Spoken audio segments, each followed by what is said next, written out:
Ma, alis na po saglit. Teka. Saka pupunta, bunso? Kuya, baka nakakalimutan mo. Damit ko yung suot mo. Pairam lang po saglit. Hindi ko naman po aangkinin eh. Nagpaalam ka ba? Hindi. Kasi alam kong magagalit ka eh. Yun naman pala eh. Hindi ka nagpaalam. Ano yung na-expect mo sa akin, matutuwa? Pero, saglit lang talaga kuya, may bibilin lang ako sa labas. Last na yun ha. Last mo nang pwedeng suotin ng mga damit ko. Bumili ka ng sarili mo. Sige kuya, ibabalik ko rin naman po ito eh. Di pa nagpaalam. Ma, tignan mo tong sapatos na binili ko. Oh, mabuti naman at dumating ka na. Kuya? Doon bunso. May hugasan doon. Pwede pakihugas muna saglit? Aalis kasi si kuya eh. Asa ba si mama? Si mama umalis ng saglit. May pinuntahan. Kaya kung pwede lang, nakikiusap ako, hugasan mo muna yung plato doon. Oh, sige. Ako nang bahala doon sa hugasan. Sige, ayusin ko muna yung bag ko. Nasaan na ba yun? Nandito lang yun eh. Nasaan na yung wallet ko? Naku, pambili ko yun eh. Ano ba yan? Si Bunso. Teka nga. Wow! Ang ganda ng sapatos ko. Bunso, umaming ka nga. Kuya, kinuha mo ba yung wallet ko dito sa bag ko? Wala po akong kinukuhang wallet sa bag ninyo. Hindi ko nga po alam kung saan nakalagay yung bag ninyo eh. Paano ka nakabili ng mga damit mo? Ng mga gamit mo? Kuya, iniipon ko po yung mga natitira sa baon ko. Baon?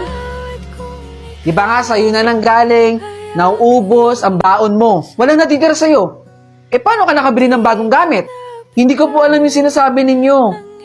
Wala naman po talaga akong kinukuha sa bag ninyo eh. Oras lang na malaman ko na kinuha mo yung wallet ko dito sa bag ko, mananagot ka sa akin, Bunso. Tandaan mo tong sinabi ko. Dami-dami pwedeng hiniyaan. Kinuha pa yung wallet ko. Ayaw pa kasi umamin ni Bunso eh.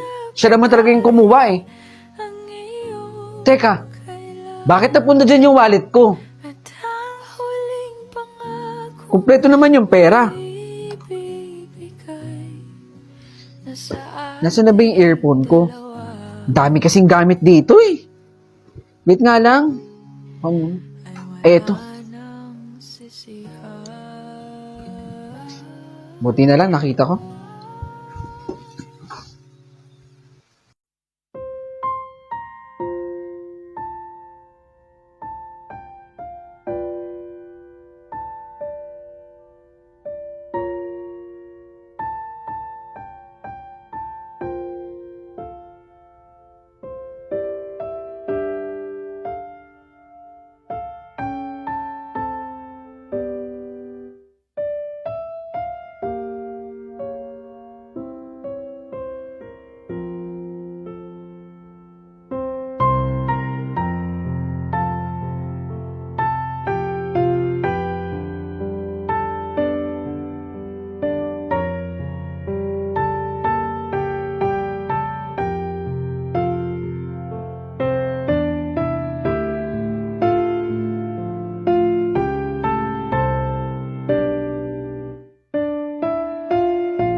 Talaga ba?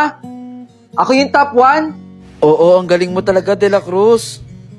Nako, matutuwa yung magulang ko. Salamat ha!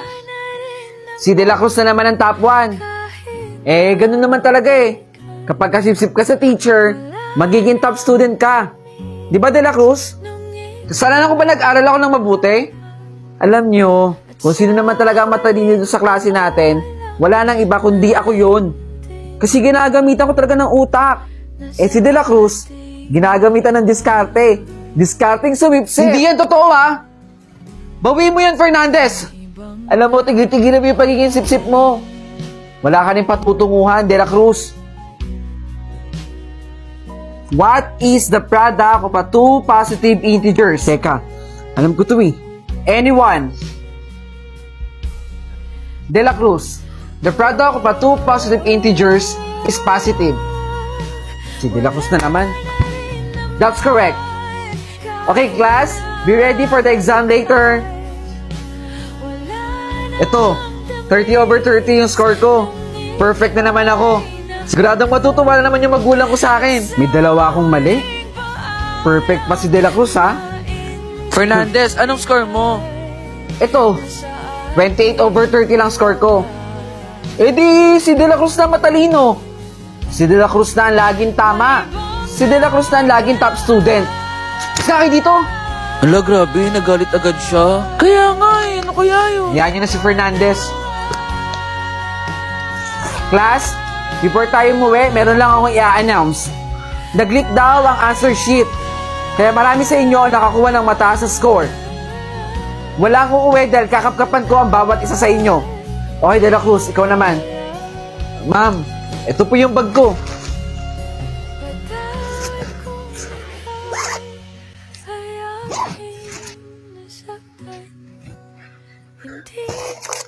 De La Cruz, ma'am? Anong ibig sabihin nito? Hindi ko po alam. Paano na po ito sa bag mo? Baka naman, De La Cruz, ikaw talaga ang kumuha.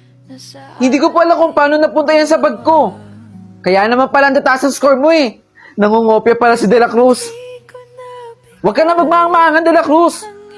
Hoy, Fernandez, bawi mo yung sinabi mo. De La Cruz, gusto kong kausapin yung magulang mo. Papuntay mo bukas, ha? Hindi po yun totoo, ma'am. Nasa ating dalawa. Dito na. Ay wala nang sisihan.